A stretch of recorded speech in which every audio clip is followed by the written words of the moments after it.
And so I raised my hand and I got involved. And it took a little, for me, who's relatively shy when I get to know people, to kind of go out there. So I start doing that, and I meet a guy who says, hey, there's this radio opportunity for the Georgia softball team. They need somebody to do play-by-play for that. Would you be interested? So I said, okay. So I had met the guy working on the football show, end up doing softball. I get to the softball interview, and they say, hey, how would you feel like doing video for GeorgiaDogs.com, the website for UGA Sports? So I said, that sounds great. So I ended up doing that for about a year, and being down on the sidelines, covering events, covering gymnastics meets, covering other things. I meet a local reporter from WNEG in Toccoa, back when that used to exist, and he told me, he said, hey, we're going to have a job opening in about a month, and I see you're down here working hard, you do a good job, we think you'd be perfect for it. So I said, okay, that'd be great. So he gave me the inside knowledge before the job was ever posted online, and so I sent a resume, interview with Professor Arbeiter, and somehow got a job. And the job there wasn't necessarily sports anchor. The job there, I did weather for about a year, which was an adventure for me because I had very little weather training and basically had to learn to make sense of maps and make sense of numbers and kind of learn on the fly that job. But it also helped me learn to ad lib and go off, not having a teleprompter to go off of. So another thing that really helped me along. And then in my time at WNEG, I would work, with the Atlanta stations side by side, and a guy there who went to the University of Georgia. So another guy I had impressed while I was in school there. He didn't give me my next job, but he would help me out down the line.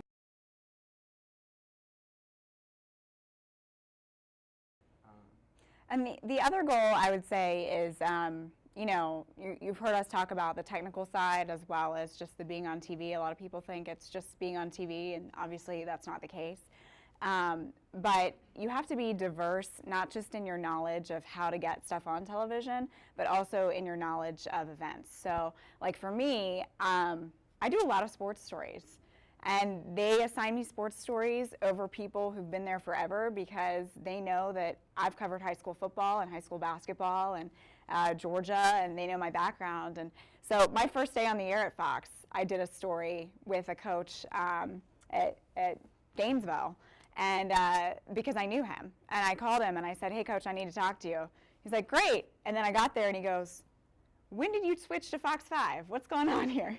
So, you have to be able to do anything because you don't know walking in if you're going to do a story at the state capitol, or if you're going to go do a story about a murder, or if you're going to go do a story about a sports thing. Yeah, a football player. So it just sort of depends.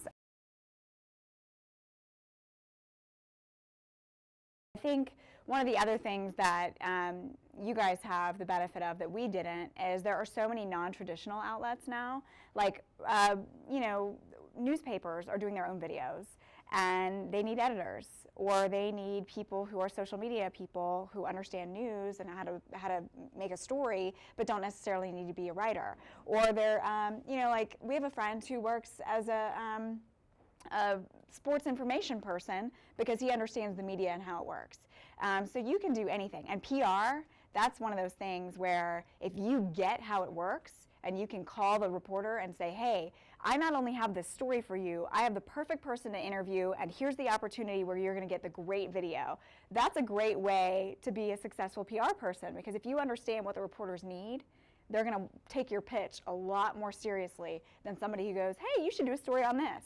Well, I have to do all the work now. You gave me the idea, but I got to do all the work. If you just hand me the story and you say, I have this great event you can cover, and here's how it'll make sense for you, that makes it a lot easier for me to say yes. So, you really have to be, the integrated newsroom is what I was saying earlier. That's what everything is now. It's not just one type of media. And social media plays into that as well. We all have social media accounts, and we're expected to tweet and Facebook and engage people, because oftentimes you've heard what the big story of the day is before 5 o'clock, so I have to tweet you a reason to watch me at 5. And so that's a big thing that a lot of the older reporters are learning. We're trying to figure it out too. Nobody knows the perfect way to do it yet.